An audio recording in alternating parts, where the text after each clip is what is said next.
Break Fix Podcast is all about capturing the living history of people from all over the autosphere, from wrench turners and racers to artists, authors, designers, and everything in between. Our goal is to inspire a new generation of petrol heads that wonder, how did they get that job or become that person? The road to success is paved by all of us because everyone has a story. A bespoke showcase uniquely incorporating Porsche DNA at its heart, authenticity and legitimacy due to the family position of the company's founder and international car designer Christopher Wrights. Design and styling cues interpreted from iconic road and racing Porsches of the past, combined with Führerbach hand-built craftsmanship and ultra-low production, creating for each owner a supercar that's like no other. With over 20 years of experience in the automotive market, our guests can source and sell that specific exotic collector car that you desire. Some of you might know or have bought from William Ross, the founder of the Porsche and Ferrari marketplaces, but most recently, he has taken on the role as sales director at Führerbach Porsche. And he's here to talk to us about how you can purchase your first or maybe your next collector car. Welcome to Break Fix, William. Hey, thanks for having me. I appreciate it. Like we always say on this show, everybody has an origin story, but I had to start off with, well, who's William Ross? You know, you have quite the extensive automotive past. How did you get started? This sounds like I'm at my therapist. Who am I? I guess you're going way back to the start, how this all got in my blood since I could walk. I've always had something to do that had wheels and a motor. Started riding and racing motorcycles at 5. Then got into karts and still motorcycles, then moved into cars. And as you get older, you get stuff that's bigger and faster. So it just I've always been in that aspect of it. And it's always been in my blood. I guess, the petrol head in me through and through. So it's just one of those things, wanting to be involved somehow, some way to earn your living and be in part of it. So it's like finding that right way that, hey, I can do something I love and also pay my bills with it. And I just been fortunate enough to be, I don't want to say right place, right time, but, you follow your passion and usually you can figure out ways to support yourself and have fun doing it. The adage is, if you do something that you love, you won't work a day in your life. That's kind of my motto and what I've usually just done pretty much my whole life. You meet a lot of great people, the industry, the market, everything, the racing side of it, even much more so, just very family oriented. Great industry and great thing to be a part of and be involved in. You're very right about that. I mean, you're very passionate about cars and, you look at your LinkedIn posts and things like that. You're always posting something, from the past, especially, but always inspiring and bringing us back into the heyday of motorsports, but always surrounding Porsches and Ferraris. What's the affinity behind those two? It's just the two marquees that I've always been just really passionate and attracted to. I love everything out there that's also built. Mercedes is great. I've had plenty of BMWs in my life and Mercedes. The lineage, the history, the passion is tied to those two. Enzo, what he did with Ferrari built for us, and then Ferrari did with Porsche, and just coming up, it's, respectful of what they were able to accomplish, especially in the times that they started manufacturing and building those cars. Enzo basically started around the time when World War II was coming out, and he was with Alfa Romeo, but then the war hit and he was doing spindles and that kind of stuff. And then got into the cars. And then Ferry, he unfortunately had to do some stuff we won't mention anyone's name. Got away from that and was able to build what he could, under scrutiny. I want to say persecution, but, a lot of people didn't want to deal with him. And the fact is just because of what his history was. And it was unfortunate, but persevered and got through it. The great thing about Porsche, you look at what he was able to do, in essence, a Volkswagen engine. It's a little boxer engine, air-cooled, but then he took the car and light, fast, and just made it what it is. Enzo, his most important aspect of the car is the engine. The body's just built around it for the engine to go faster. If you want to turn, go do something else. It's just all about speed. Those are two brands I've always just been really drawn to. Their history, the lineage, just everything done, especially motorsports. That probably is one of the biggest factors too, is just, what they've done historically wise. They conquered many of different types of racing. So and me being the racer that I am, it's just kind of respect, I guess. And what's ironic about that is it's probably one of the longest, bloodiest feuds between two manufacturers in the motorsports world, if there ever was one, right? You see all the time, Mercedes at the top of Formula One and Toyota just won Le Mans again and nah. but there's nothing nearly as just gut-wrenching as the wars between Porsche and Ferrari. And it's across all the different disciplines of motorsport. Le Mans 23 coming up. Here we go again. Porsche says, I'm coming out with the LMP, GTP car. And Ferrari goes, so are we. We'll see you there. Right.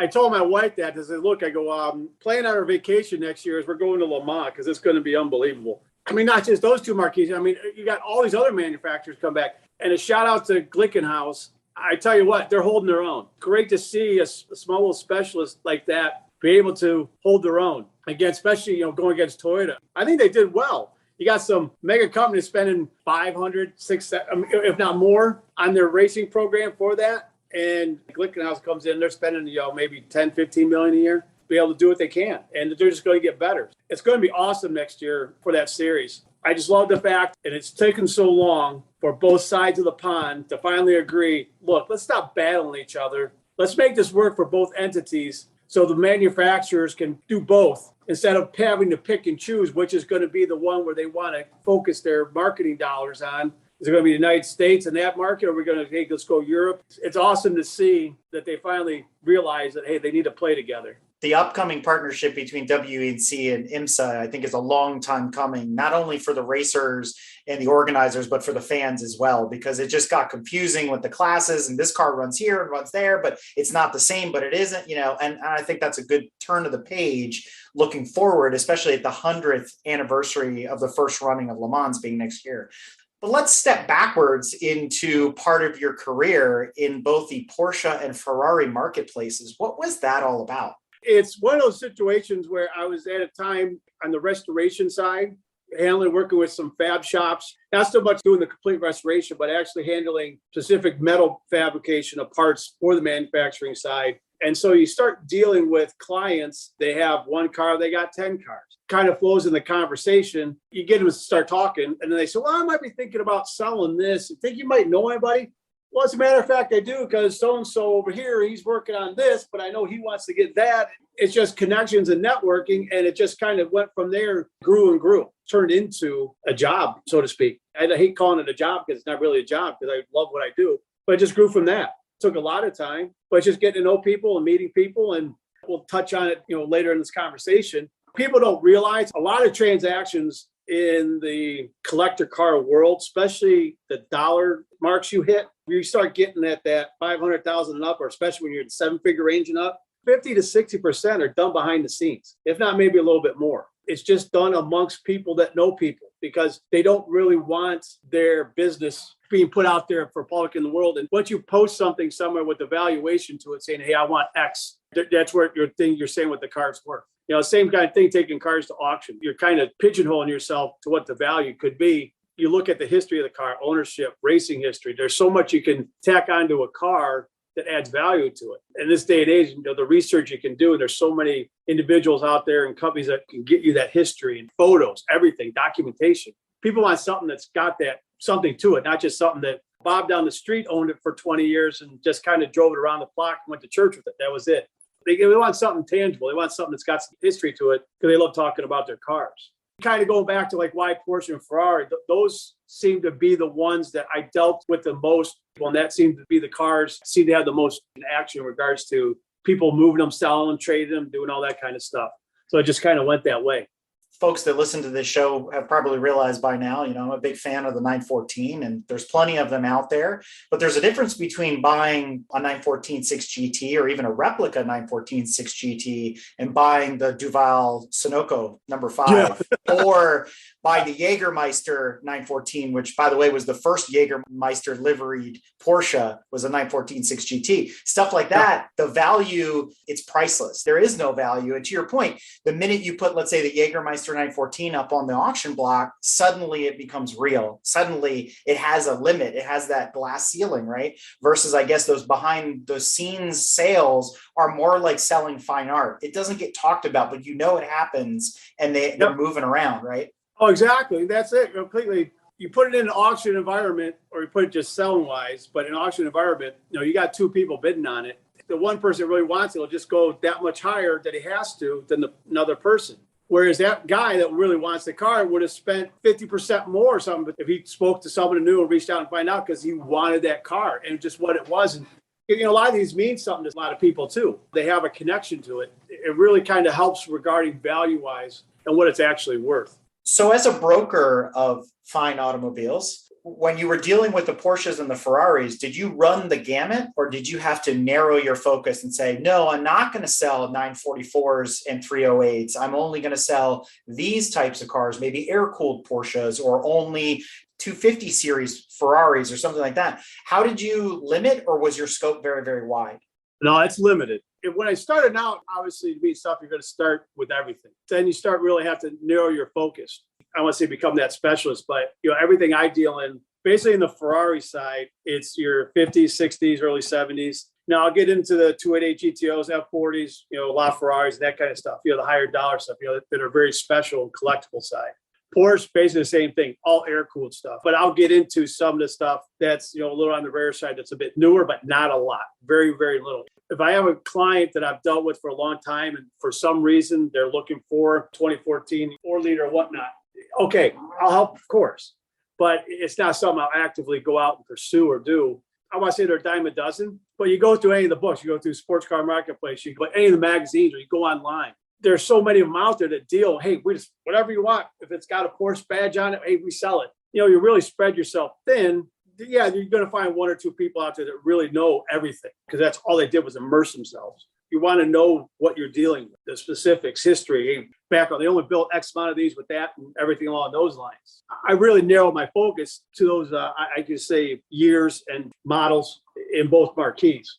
So let's say you ran from the 50s up through almost the malaise era or the beginning of the malaise era, where obviously in the Porsche world, that's where the 924s and 44s were introduced. The 930 turbos came on the scene in the 928s. You started to get these more almost commodity Porsches at that point. And the same with Ferrari. You had the 308 was on the main stage thanks to Magnum PI and all that kind of stuff. But if you look at the times ahead of that, from let's say the 80s forward, are there some rare cars in there that would fit the mold? And I'm going to throw an example out here for you, something like the Carrera GT, which is so unique in the Porsche world that it's an instant classic that then runs right alongside of some of these vintage cars you're dealing with. Are there other ones like that you've handpicked out of the modern era?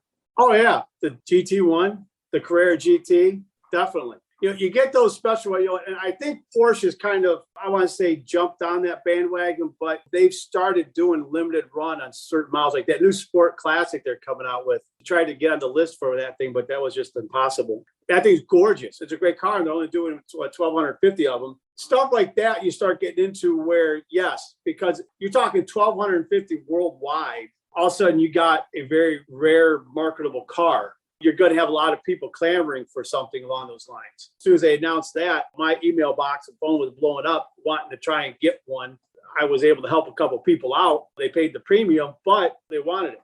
I want to say it's a case-by-case basis. Go down the Ferrari side. Say a 360, or especially a 430, manual, okay? The 360s, you can find the manuals not easily, but relatively easily. But the 430 manuals, now those are very difficult to hardly pay a premium. They hardly build any in the 430.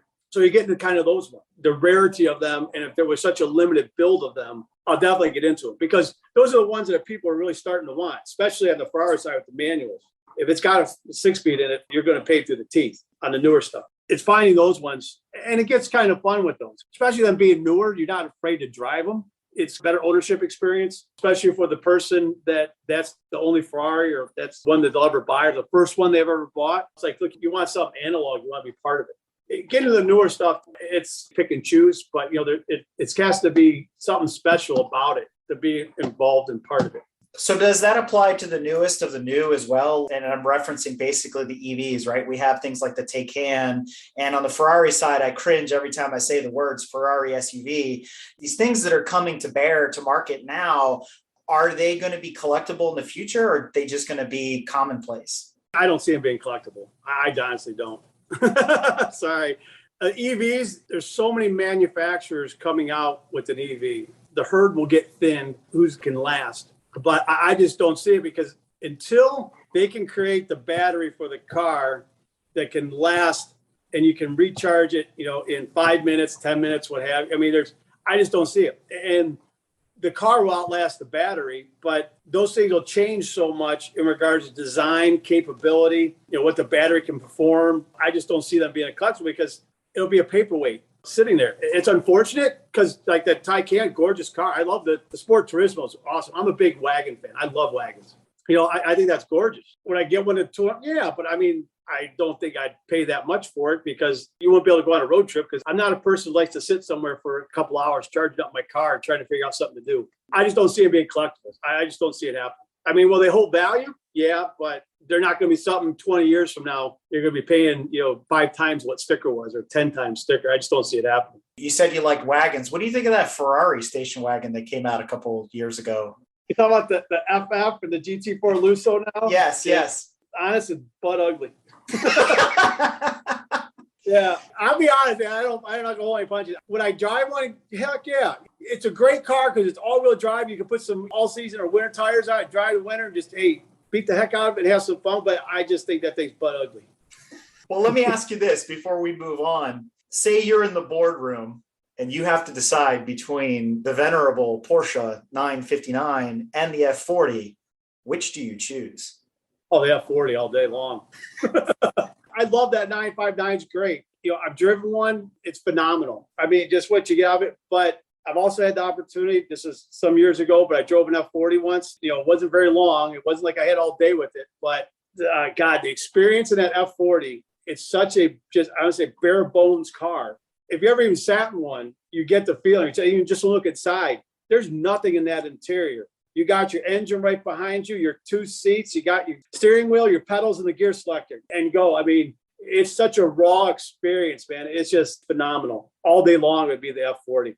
I've heard it described many times that the 959, it was space age technology in the late 80s, and it was well ahead of its time, and it still sort of is. And there's a lot of things that newer Porsches take from it. It is technologically superior. It is an amazing piece of German engineering, but the F40 is like when fire was presented to the cavemen for the first time, and suddenly like you ignite and you're lit with passion. And it's like, oh my God, this is the ultimate vehicle ever built ever. It's just, it doesn't matter how good the 959 is. You said it right there in your comment. German engineering is so buttoned up, tight collar. I mean, everything's to its nth degree, engineered wise and stuff like that. Then you got the Italians over there. Oh, just build it, we'll go. It's 2 completely different things. And you're right, 100%. Bruce Campbell, what he's doing out in California with the 959s and upgrading them and doing what he's doing, he's just making them that much better. They're fabulous cars, but it's just 2 completely different driving experiences. Yeah. And it goes back to that rivalry, right? If there was a rivalry for the modern times, it's still those 2 cars. We can go back to that point in automotive history and go 959 versus F40. I mean, Ferrari versus Porsche all the way. Oh, yeah, completely. So let's step back into your origin story just a little bit. So what is 65 Motorsports? That's pretty much my umbrella company that I put everything under. The 65 is actually a number I raced. So I just created 65 Motorsports. I basically run everything under that. But I took that entity and kind of transitioned it into events and fundraising type stuff under that umbrella under 65. We all know that Cleveland rocks, and you're from the greater Cleveland area. But a lot of people might not know that you were the chairman and founder of something known as Rocks and Revs, touted as one of the most exciting automotive concours in the country, combining cars and music and how they influence one another. And we actually talked about this on several other episodes. So I want to get your take on why a concours, what influenced you to start it, and let's dig into Rocks and Revs just a little bit more. Why not? Send it. I go to all these events throughout the years, all over the country. One day, I'm like, why do we not have an event like that here in Cleveland? The North Coast Harbor's got the Rock and Roll Hall of Fame, the Great Lakes Science Center, the Brown Stadium right there. It's all on the waterfront. Gorgeous area to host something. So I said, hey, let me make a phone call to Rock and Roll Hall of Fame, see if they're interested. Call them up. Yeah, that sounds great. I'm interested. Call Science Center. Yeah, it'd be great. Call the Browns. Oh, definitely. We'd like to be part of something along those lines. Okay, so I think I might have something here. Call the city of Cleveland, set up a meeting. Bam, they're on board. Love the idea. Yeah, go ahead. Let's do this. Whatever we got to do to help you. Hey, put it all together. So it just kind of grew from that. It's kind of say, hey, look, music influences cars. Cars influence music both ways. Rock and roll, rock and revs. Just kind of came together real quick. The science-centered aspect of it is we're trying to create the history of the car, where it went from where it came, so it works out perfect in regards to what we can have at the event. We have Miles Ahead on board. They're going to set up, they do fundraising. What they do is they set up a track with electric carts, which is awesome. So we got them on board. So we have a couple of things come out. We're raffling off a 1972 Corvette. That's for one of the places we're raising money for Island Safe Harbor Animal Sanctuary. The other entities involved, Make-A-Wish and the Cleveland Clinic Pediatric Oncology Department. And we're pretty close. Hopefully we can get University Hospitals, Rainbow Babies Children's Hospital also as one of the beneficiaries. They're all involved because I'm a wish granter and I work with Make-A-Wish. I volunteer at the Island Safe Harbor Animal Sanctuary. It's one of those things where it just made sense. I always live life. It's easier to ask. If someone says no, all right, hey, you gave it a shot. But everyone I spoke to and everyone I got to is so enthusiastic about it. It got to the point where I guess I got to do this. So we're on schedule for next year to have our inaugural event. And one of the other cool things I'm trying to get set up with the Model T Club of Northern Ohio. We wanted to have it where they'll teach you how to drive a Model T, like over an hour. They'll teach you how to drive it. Because I don't know if you ever driven one or been in those things. They're fun once you get to figure it out, or take it for a ride. We're trying to have the events within the event to generate more money in regards to that we can, donate to the entities involved. So that being said, what do you think is the best pairing in terms of music era and car? Oh, that's a tough one. Obviously, when you got with the Beach Boys, kind of get in the 60s, and you think of Janis Joplin and her Porsche. You kind of go in the 70s, and I always go right to a lot of the guys, especially John Bonham from Led Zeppelin, and the cars he had. He had some outrageous stuff. And then you go into the 80s, the Jaguar calling over, it's always there. So a specific one, I wouldn't say like, it's always got to be this. I mean, I'm a big fan of music and I listen to all genres, everything from the 50s, 60s, 70s, 80s, 90s, you see that influence there. And I don't know if you ever had the opportunity, everyone listening, on the Rock Hall, they have a lot of stuff in there that kind of goes along those lines, songs that were influenced by a car. And so is there an ultimate music video car? You'd have to go with the Ferrari, and I Can't Drive 55 from Sammy Hagar. Oh, right? That's a good one. That car was the focal point of the video with him driving, everything. It was, it wasn't kind of in the background. It didn't have some woman crawling all over it. It was the car, it was getting wrung out. In my mind, that was probably one of the ones I remember the most is that one. Before we transition to talking about Führerbach, one last pit stop question for you. What's the sexiest car of all time, in your opinion? Most beautiful, gorgeous, whatever adjective you'd like to use. It's going to be probably a cliche or whatnot, but in my mind, it's the 250 GTO. A lot of people say, the E-Type, Enzo even said it was the most beautiful car you ever seen, about that kind of stuff. You go up on a GTO and you're like right next to it and smelling it and putting your head inside and whatnot. I mean, that's one I've never had the opportunity to drive or even go for a ride in, unfortunately. So fingers crossed one of these days. But you don't realize how small it is until you're standing next to it and you see one in person. It's small. You look at the photos, you think, it's kind of some big, long photos. It's like, no, that thing's small. And again, kind of just to the rawness of it. That car, when it was built, there really were no drawings done. They just built it, put it together, and it started with the one designer, kind of finished with the other. What they came up with was phenomenal. And look at its racing history. I want to say unbeatable, but that thing was pretty close to it. To me, I think that's just one of the most beautiful cars ever made. A long history in the automotive world, and now you find yourself at Führerbach Porsche. Tell us, what is Führerbach? What are you doing there? What's it all about? I'd known one of the individuals for a little while, and he did work and stuff with Chris Reitz, who's the designer. If anyone knows Chris or looks him up, he said he was head of design at Alfa Romeo and Nissan. He is a member of the Porsche family tree, so it's got that DNA in it. When they showed me the initial drawings of it, my jaw dropped. I was like, this thing is absolutely stunning.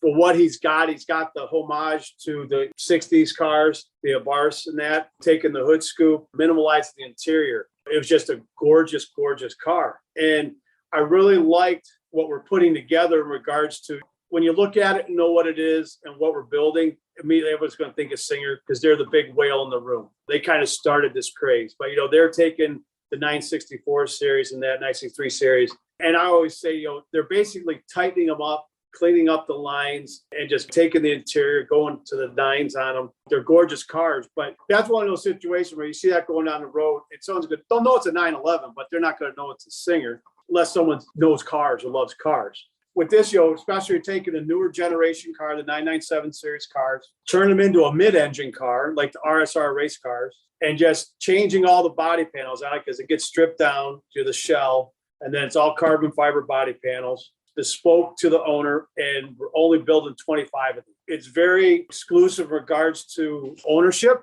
I really like that aspect of it because it's not just like, hey, we'll just start taking as many deposits as we can. Hey, when we get to it, we'll build you a car. We're limited to what it was. We'll have subsequent models that also come out after this one. I love the 911. It's a great car. What Chris was able to do with this car design-wise, it just really took it to a different level. Everyone I've showed initial stuff to just rant and raved about it. It's a fantastic car. The entities we got involved that are doing the building of the car, manufacturing of it, and all the components going into it, you're picking the best of the best and putting them on the car and just making something that is going to be built wise, structurally wise, just performance wise. It's going to be a fabulous, fabulous car. We're excited about it. And I'm really excited about it because it's not taking something brand new, building it from scratch. Like, hey, we're going to build a whole brand new car, but it almost is kind of along those lines. We're taking a car and building a new car. It's an exciting process to be involved with, especially from day one. Going through the process in regards to, okay, getting everything put together, getting the manufacturing side of it. What are we going to put in it? Okay, what's our message? What's our brand? I really enjoyed doing that. And it was something that I jumped in wholeheartedly with when they approached me about it. So outside of becoming mid-engine, is there any performance changes to the vehicle happening, or is it still going to be whatever power plant was in the shell, whether it be a 997 normally aspirated or turbo or whatever you're working with, or is it totally new engines? If they want turbo put on it, but we start, it's going to be the GT3 engine. But what happened is that they will get completely dismantled and gone through it, but it's going to get rebuilt with Porsche Motorsport internals, camshafts and that. And just depending on what the owner wants to do, horsepower-wise, big question you ask them, what's your intention with the car? Is this something you're going to take canyon carving on weekends, long-distance road trip, or is it a track day car? That's the first question you ask. What is your intention with the car? What do you want to do with it? Then we build the car to what they want to do with the car. You're going to be no less than 560, 570 horsepower in the motor, after it's redone. But it can just go up from there. It just depends on what you're going to do with it. You want something that you're going to be able to drive in traffic and not have to rev it out to 6,000 RPM, 7,000 RPM to really enjoy it with the cam you got in it. All right, we build it that way. It's building a bespoke car for that individual to what they want to do. Being able to have that opportunity is just fantastic. It's a lot of fun, too. A couple of people we've got spoken to that are interested about getting a car. It's a completely different experience starting basically from scratch with this car. What do you want to do with it? Yeah, I asked that question to people, though, in other aspects, looking for a Ferrari or a Porsche on the classic side. Well, what do you want to do with the car? But, this is completely different because, okay, now you're going to do that. We can go this setup with this phone. It's so fun. I mean, it's exhilarating. This tradition of taking 911s and extremely modifying them goes back quite a long ways. Singer wasn't the first, right? They came in line behind Roof and Gambala and other names that were doing the same thing for decades. And so it makes me wonder, though, why always the 911? Is there no room for the next generation reimagined 928 or 944 or something else that's in the line? Why always the 911? I want to say the abundance and availability of cars. Obviously, there's quite a few 944s out there and stuff. And there's a decent amount of 928s. I'm trying to remember the name. I just saw it the other day and I read an article about it. Someone is doing a 928 and going along those lines. With the 911, you have so many different choices from model years that you can tweak it to what you want. Pull that engine out. People stuff LS in them if they want. What you start with, what you have is it's open to so much interpretation by the designer. I think it's an easy choice to go with because the flexibility there to create your vision is that much easier. The 944, you're not going to get much out of that 4-cylinder engine. That doesn't mean you couldn't put a V8 in its place. I mean, you guys are putting a GT3 motor in a 997. You're kind of losing what the 944 is, and you're just creating this hot rod, so to speak. 911, you're still using that 6-cylinder that basically came with building it up to what this. I mean, so you kind of don't lose that. It's always different when you look at a car that it came with the 4-cylinder, but it's got a V8 in it now. I feel, you do have the option, though, with, let's say, a 944 as an example, to use the Audi or Volkswagen-based 2-liter turbo, which is an excellent motor, makes tons more power. You can get 400 horsepower out of it, and it's still a 4-banger. Maybe the other thing is about, though, is someone looks at the 944, seeing it's the poor man's Porsche. Like the 308 Ferrari, right? It's like the 308 Ferrari. As the years go on, especially as the transition goes from the gas, EVs here, trying to keep the classics on the road more, I think you're going to start seeing more of those along the lines They might electrify them. Look at Everati, what they're doing. They're doing a great job. Their cars are gorgeous. EV West, right? With all the old Yeah. 356s and stuff. Exactly. I'm sure we'll seen a lot more of them. Only time will tell. It takes someone that's got that mindset and the vision for it and creates something that people love, creates that demand. If you do it right, there's always a buyer out there. Maybe the real answer is you couldn't really approve on the 968, so we just have to leave it where it is. And you mentioned rough. I was over in Germany a few years ago, and I went to their factory. What they put out of that was a gorgeous shop. Not very big, but that new car that they came out with, where they created the shell itself and everything like that, God, that thing is absolutely stunning. If I had the means, I would get my hands on one of those in a heartbeat. Which is actually a great segue into my next question about Führerbach. Roof originally was doing what, Singer is doing now, harvesting existing vehicles and modifying them and things like that. But Roof eventually got to the point where they started building their own chassis. They were awful close to real 911 chassis, but they weren't VIN'd from Porsche, right? They're Roof cars now. So, Correct. And to your point, they're bodying them. They're doing all these kinds of stuff out of their small shop there. So do you see the same sort of future at Führerbach when they move into maybe their future model lines and things like that? Or will it always be based on something that came from the factory? I would love it if somewhere down the road we get to that point, but obviously that's a long process to get there. And my guess is I'll either be in the ground or I'll be going around on my jazzy scooter, down in Florida wearing a lot of plaid. That's where we want to take it and get it to that point. Obviously, hey, you got to take your first step and go. But that would be the plan and the path to take, is to get to that point. Then you have so much more control over what you can build and how you want to present it. Instead of taking an existing thing, you're kind of stuck with regards to what you can do with what you're working from. Unless you start hacking it up, re-engineering thing and doing all this welding to it, then okay, well, you might as well just build a whole new car anyways. But again, when you're at that point, where are we going to be at? Is it going to have to be electric, or are you going to still harvest? I mean, I don't know. I love what Porsche is doing in regards to making that push with that synthetic fuel. They make that affordable. That could be a game changer for the internal combustion engine, getting a second lease in life, so to speak, in regards to some more longevity to it. Carbon emission wise, basically zero, solves the problem. The greenhouse thing, what's coming out of the car. I'm really excited about that, what they're doing. I don't know if you saw, F1 race, but I know before Seb, he had bought the red number 5, Nigel's old car. He did a demonstration on it, and they were running the synthetic fuel in it. Let that thing rip, and there's nothing like the sound of that V10. That's just music. That's just music. In what you were saying there about, building your own car and what do you end up with and all that, I think that's a tip of the hat to what you said earlier about Glickenhaus. Kind of where do you end up? You end up there with a unique vehicle that's out there kicking butt, that's designed in such a new but retro way. That's the one thing I want to say about those cars. We kind of take a look at what you guys are doing at Führerbach, the new car. I looked at some of the pictures that are in the press material and whatnot. It's a gorgeous car. It has, to your point, the lines of Abarth and Zagato, and even some of the 550 is in there and mixed in and things like that. It's a beautiful car by no stretch of the imagination. But a lot of people are probably thinking, well, if you're only going to make 25 of them, when are we ever going to see one? Are people buying these as a model car? Or are we going to see the first Führerbach at Amelia or at Pebble or some sort of event like that? What's the future look like for the final product? It's going to be a tight stretch to try and get for Amelia next year, to have probably more than likely not a running, obviously driving car, but we could have a 1-to-1 scale model. We'd really have to get our ducks in a row, right quick, within the next month, to be able to put it together to do it. But more than likely, it'll be at an event further sometime in 2023. As for seeing it, not like we're just going to build a 25, sell them off, and then, hey, have them to come across one in a blue moon. Hey, there you go. I mean, we'll definitely have cars that we're going to take out to events and shows. We really want to build the brand and Führerbach name out there. Doing those 25, the subsequent cars that go along behind it that we'll have and we'll build. We want to be able to have multiple models going on at once also. We don't want to just build the 25 and disappear and also come back a couple of years later with something else. We need to stay in people's minds and out there. So we're going to be hitting events, showing people the car. Once we do have production ready car, we'll have the one where we'll send it around to all the online, all the magazines, the publications, driving or whatnot, and get, feedback and what have you. Our intent is so people will be able to see the car, because we want to build up that brand and the name. Yeah, and I want to remind our listeners too, 25 cars, you're probably going, 25 cars, that's nothing. But these are hand-built vehicles. there's not a lot of manufacturers that are hand building cars anymore, even if they are being harvested from existing chassis. I mean, you look at like the story of Zampoli when he built the Cesetta, he was cranking those cars out by himself.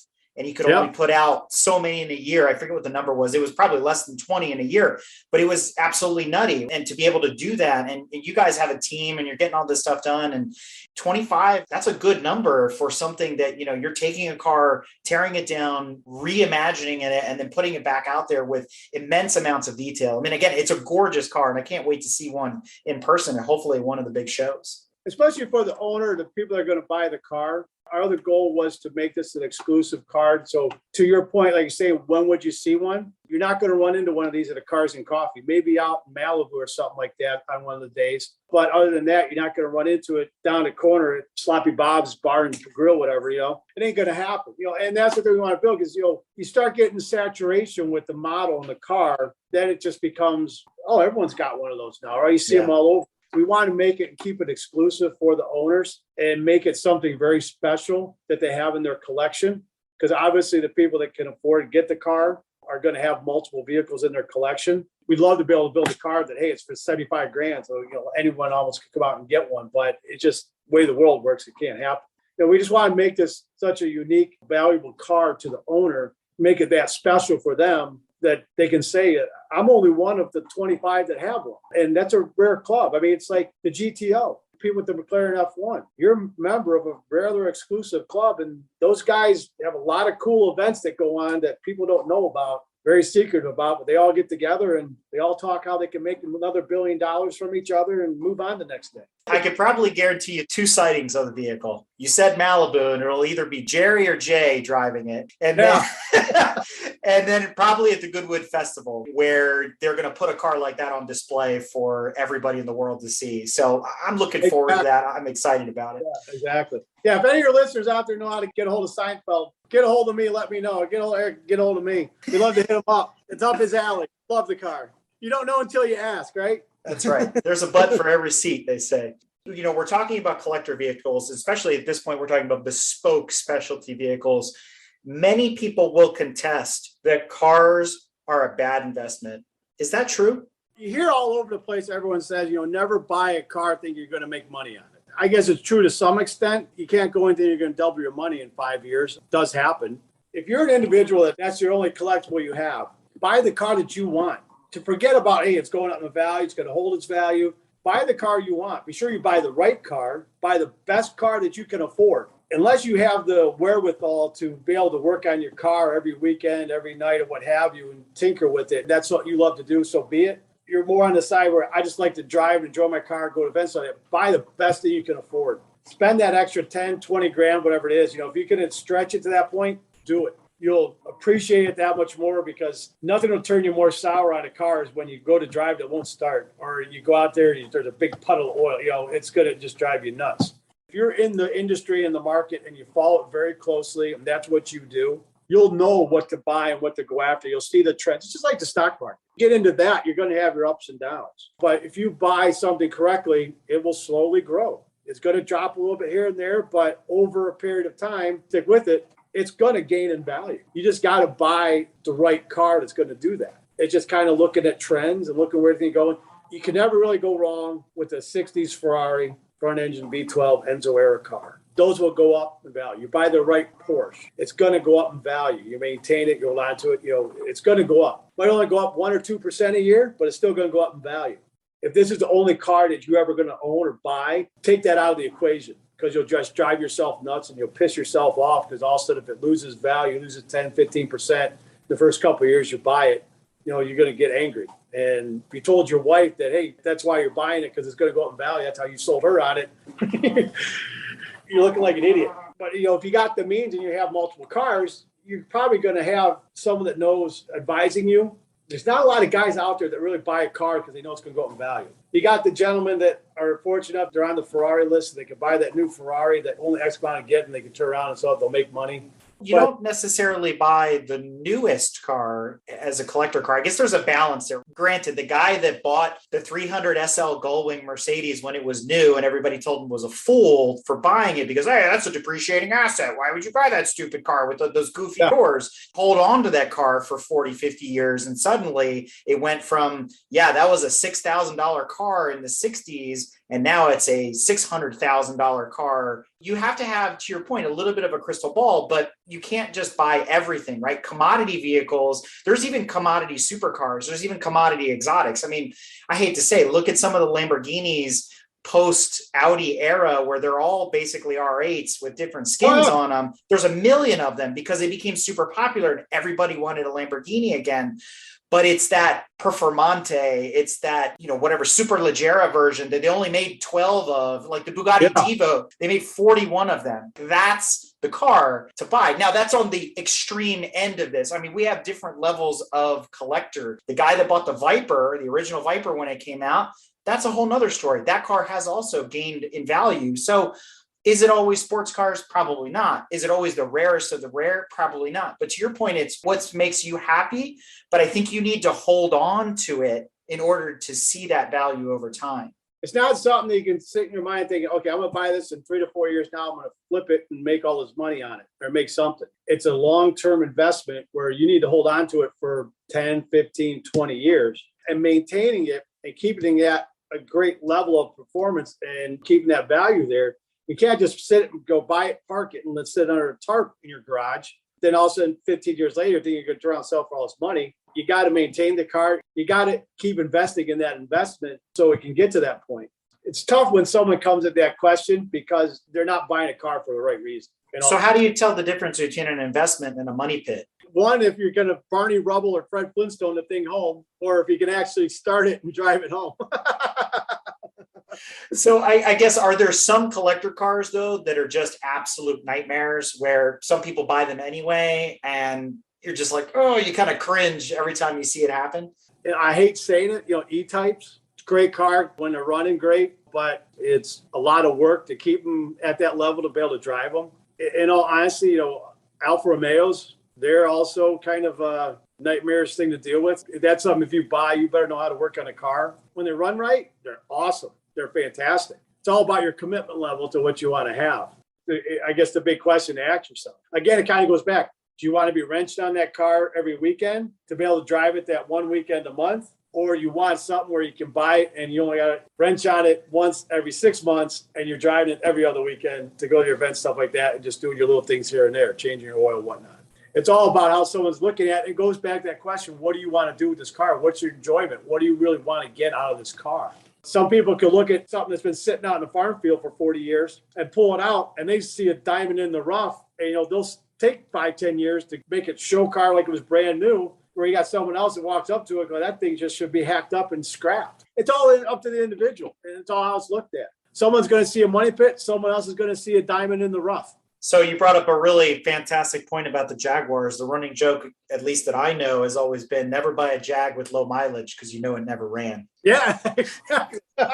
There's a reason it's got low miles. Exactly. Well, that being said, we've been kind of skirting around this to say there's different types of car collectors out there. Many folks nowadays, they love the ease of the internet. You got this marketplace and that marketplace and Auto Trader and cars.com. And some people buy cars through their local car club, or it's like, hey, this guy's getting out of this car. He's getting older, wants to sell it, whatever, word of mouth. But there comes a point in which you need to cross the threshold and enlist the help of somebody like yourself. And in that discrete purchasing comes into play.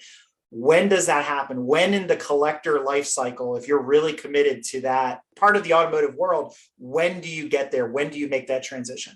One, when you can afford the car that's going to be involved at that level. But two, if you're looking for something very specific, that's where it helps to get someone like myself involved.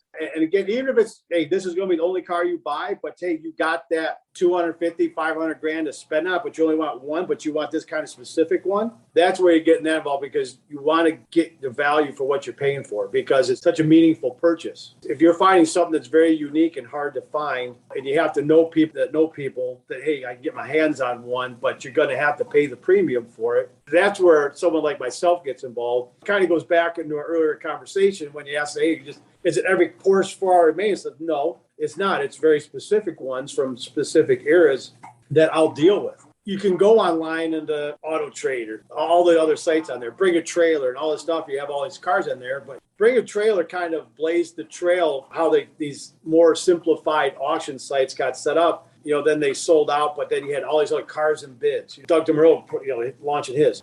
All these other ones came out, and for $99, there's some even now says they're not even charging to list your car. Bring a Trailer was at 5%, capped it at $5,000. Then the next one came out, they capped it at $4,000, and it was free. And everyone keeps undercutting everybody to make it cheaper just to get the listings and have the cars on there. I know they say, hey, we try and weed some out, or we're going to be picky about what we put on there. It boils down to they got to make money. So they're going to start putting whatever they can on there because they got bills to pay, they got employees to pay. They're going to start letting stuff slip through. That was a nice thing. Originally, Bring a Trailer was very, very particular about the cars they would put on there. So you knew what you're getting, who the owner was. He was a great person because they spoke to the owner and have all the stuff. Now that they got bought out, they got to make money for the corporate entity. They have to. So now they're taking whatever they can. So we joke all the time, at least on our drive-through episodes, about how Bring a Trailer has basically ruined the used car market, because everybody now has this false sense of what their car is worth, because they go, well, on Bring a Trailer, my Geo Metro sold for $200,000. It must obviously be worth that. Yeah. What's your take on the current used car pricing market? Because you threw out some numbers, 250, 500. You buy a new Corvette right now, not even fully optioned out, you're talking 100 grand. So that threshold has moved, and used car prices are going up, and everything is just like crazy town. What's your take on this bubble? Is it going to settle?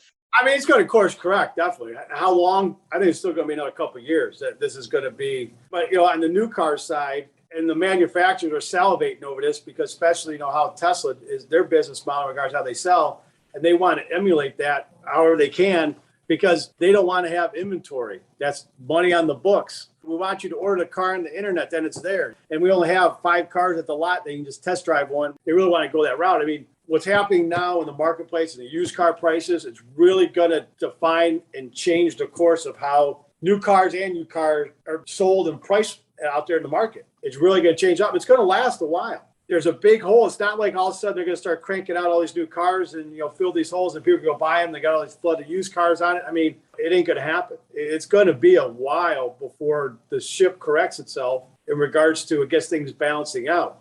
On the other side, too, is you could see the used car market staying where it's at, absolutely crazy forever now, because people can't afford the $100,000 EV, but they can afford the $30,000, 100,000 mile car that's sitting there that's 10 years old.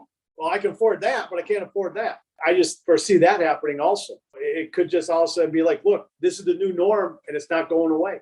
These EVs are priced so high, what percentage of people can afford it? So they're going to be forced to buy the IC engine cars. And, that edge goes, hey, supply and demand. And, they'll just gouge the heck out of you. We're seeing that on new cars too, right? Where Ford had to step in and say, you can't raise all these fake dealer markups and all this stuff that's happening. Oh, I've seen, I'm sure you have too. Some of these photos I've seen online and videos, people going to new car dealers and seeing what their market adjustment, $8,000 for this, which doesn't cost anything. Throwing on these obscene numbers to jack it up. And what's unfortunate though is they're selling them. People come in and buy it, and it just perpetuates the problem. And this goes back to something I've always said. There's plenty of old cars to go around.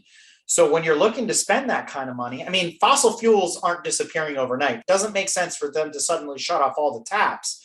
Does it make sense to drive a Ferrari California Spider like they did in Ferris Bueller every day as your daily driver? No, but there could be something older that maybe is a little bit more collectible that's a lot more fun. And if you're looking to spend $100,000 on a new Corvette, well, what about an older Corvette? Like a C3, like you were talking about for the Rocks and Revs, something like, or even a C2, a Stingray. What are they going for right now? Kind of do those mental gymnastics. And then you enlist the help of somebody like yourself, a headhunter for these classic cars, let's just say, and go, William, I'm looking for this. What can you do for me? I mean, is that as simple as the process is to get that ball started? How does it work if somebody looks to get your help? Yeah, that's about as simple as it gets. It's like, hey, William, I'm in the market for X. They could have a specific car model they're looking for. Say, hey, I'm looking for a 67 275 GTB 4 cam. Okay, now we're getting very specific. Color-wise, what I started getting into, history, you want a Class C certified electric. Hey, what do you want? I'm looking for a Ferrari. Okay, then to start asking questions. What do you want to do with it? What's your budget? What do you plan to do with the car? Everything like that. You start asking those questions to really start boiling down to what you really want to get out of the car. Now, like to your point, say with a Corvette, like I say a C2, you can find something out there relatively inexpensive, but are you happy with a non-numbers matching car? But hey, do you want to be able to drive this thing out there? So you want disc brakes on it all around? So you want basically, it's a resto mod? Is that what you're looking to have? How extreme do you want it? It really boils down to what do they want to do with the car? What do they want to get out of it? What's their budget? And then you start bringing them down to reality, what they can afford. And that's the other big thing is kind of getting them to see the light. Because some people think, I got 500 grand, I want a 250 GTO. Well, you might want to add a couple zeros to that. And sometimes, you have that heart to heart with them and you bring them down to reality. Then they also kind of turn, so, all right, well, let me think about it some more and I'll call you back. They'll eventually call back and say, they look more around on the internet or what have you. And they kind of came to realization of what they can afford and what really would work for them. So they put more thought into it, didn't make a hasty decision. Some you don't hear back again. They take the money, they put it in the stock market or buy another vacation home or do something along those lines, or buy a boat. And I think you brought up a really good point with the American muscle. And I know some of us get scared when you see the prices coming out of like Barrett-Jackson and Mecum and some of these other auctions. You're like, that Camaro sold for what? Granted, It's not Ferrari money, but it's still like your eyes are bugging out of your head. I think those cars are underappreciated in the sense that there's going to be a lot more of them available here in the next 10 to 15 years. But the people that have taken care of, loved for, and maintained some of those classic muscle cars, late 60s, early 70s, we can say almost to the Malaise era, they've put a lot of really cool things into them, right? You talked about resto mods, power brakes, air conditioning, modernize this, the suspension, like all this kind of stuff. They're actually better than they ever were intended to be, and they make good daily drivers. Now, put that big cast iron V8 aside, they're not the most efficient engines in the world, but if you're looking for something reasonable, cost effective, and a lot of fun that makes all the right noises, maybe divert your attention over there. Not trying to take anybody away from Porsches and Ferraris. A nicely redone C2 Stingray, I mean, I'm not looking for a split window here. That's not a bad car, right? No, it isn't. They're great. That's the thing. You're exactly right. That's where you're having the conversation with the individual and really getting down to brass tacks with them and really kind of making them see some things and having an honest conversation with them. My goal is to make them happy. I want them to be happy with that purchase because one, I want them, if they ever come to sell it or want to buy another car, I want them to come back to me. But two, I also want them to tell their friends because they're going to be involved in clubs and everything like that. Someone's talking to them, say, hey, I'm just looking to buy a car. What'd you do? Hey, you want to get a hold of William? He's helped me out immensely. That's my goal. The plus side is, yes, I get to make a living from it, but I want them to be happy with it. They need to have an honest conversation regarding what they want to do with the car. You can have a lot of fun with the 60s, 70s, 80s car. Look at the Fox body Mustangs. I had one. It was a lot of fun. It's a great car. You just got to look at what's out there availability-wise because a lot of these guys get very narrow blinders on in regards to what they think they'd have fun with, what they want. But then when you talk to them more, you start suggesting things, and then they go, oh, yeah, I didn't even think about that. Oh, God, yeah, I remember that car. Oh, my buddy had one of those in high school. Yeah, that thing was great. It's just having a conversation with them and just really getting them to see the whole market, what's out there, what you could do with something. So you hear that, listeners? William is the living, breathing version of our What Should I Buy episodes. He embodies why we have those episodes, and we'll put a pin in that because maybe he'll be a special guest on a future What Should I Buy episode. So stay tuned for that.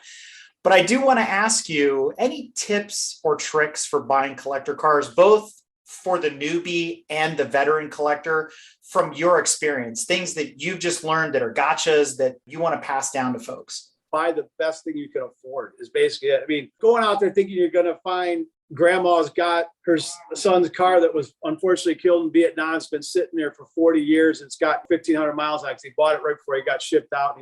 Those days are long gone. Stealing something from under somebody, And to me, I don't like that. I just think that's just unfair, and it just does a disservice to the industry itself, and it's not fair to the seller. It's not fair to the buyer. I'm a very honest, straight shooting person. If I approach someone about a car that I'm looking for someone and I think it's underpriced, I'll tell them, look, this is a great car. It's great, but I'm going to tell you right now, you should be asking a little bit more money for this. They appreciate that honesty and being straightforward with them about it. If you go to an auction, you're looking through it, you might be able to sneak something out of there that's like one of the last 5 cars going across and everyone's left, or it's one of the first couple cars got across and no one's there. You might, in a blue moon, come across something like that.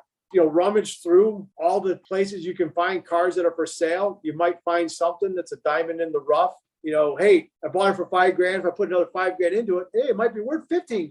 It just needs a little TLC, needs a little engine work, just a tune up, this and that. A solid, good detail job does miracles for a car. I tell people, say, look, yeah, you can do it yourself, but if you really want it done right, spend the $500, $800 and have a professional do it. Inside out, the difference is night and day compared to what it's getting all swirl marks like that. It's well worth it, especially if it's a car you plan to keep. If you go up to say spending the $2,000, getting it detailed, ceramic coated, PPF, the whole 9 yards, maintain it and keep it. It's well worth that investment in that car, especially if you know you're going to keep it. The barn find days are gone. Find something along those lines. Internet, everything like that. Those things came across. All of a sudden, everyone was out there trying to look. You see the guys taking drones out, going in the middle of Nebraska, flying a drone around all the farms, trying to see if they see a car sitting somewhere. Those kind of things. Yeah, you might find something here and there, but this day and age, that person knows what they have in the garage.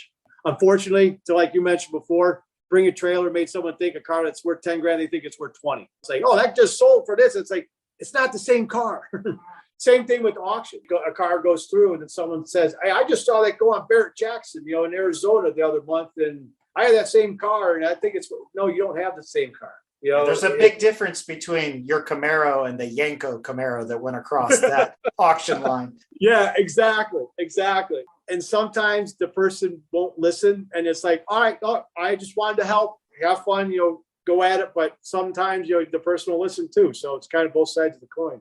Well, William, any shout outs, promotions, or anything else you'd like to share that we didn't cover thus far? Hit me up. Check out the Führerbach Porsche website. It's very minimal in regards to what you can see, but hey, if you're interested in some information, I can send it out to you. If you've got any questions, just shoot me an email, william@Führerbachporsche.com. Keeping transactions out of the public eye increases the value of your collectible so that you get the most value for the few and not the many. That's the world of bespoke car collecting. That's the world that William Ross comes from. To learn more about Führerbach, be sure to log on to www.Führerbachporsche.com. And to get in contact with William, you can reach him via LinkedIn or email him at william@Führerbachporsche.com. So, William, I cannot thank you enough for coming on the show and talking about your corner of the automotive and motorsports world. I mean, we talk to all sorts of different people on this show, but it takes all of us to continue to keep these gears turning, and you're a part of that larger equation. So thanks for giving us some insight, some tips on collecting cars, and to come check out the newest, hottest bespoke car on the market, the Führerbach Porsche. It's been great. I really appreciate you having me on the show. It's been a lot of fun. And like you said before, you never know. You might hear from me again on the show. If you like what you've heard and want to learn more about GTM, be sure to check us out on www.gtmotorsports.org. You can also find us on Instagram at Grand Touring Motorsports. Also, if you want to get involved or have suggestions for future shows, you can call or text us at 202-630-1770 or send us an email at crewchief@gtmotorsports.org. We'd love to hear from you. Hey everybody, Crew Chief Eric here. We really hope you enjoyed this episode of Break Fix, and we wanted to remind you that GTM remains a no annual fees organization, and our goal is to continue to bring you quality episodes like this one at no charge. As a loyal listener, please consider subscribing to our Patreon for bonus and behind-the-scenes content, extra goodies, and GTM swag. For as little as $2.50 a month, you can keep our developers, writers, editors, casters, and other volunteers fed on their strict diet of Fig Newtons, gummy bears, and Monster. Consider signing up for Patreon today at www.patreon.com/GT Motorsports. And remember, without fans, supporters, and members like you, none of this would be possible. you.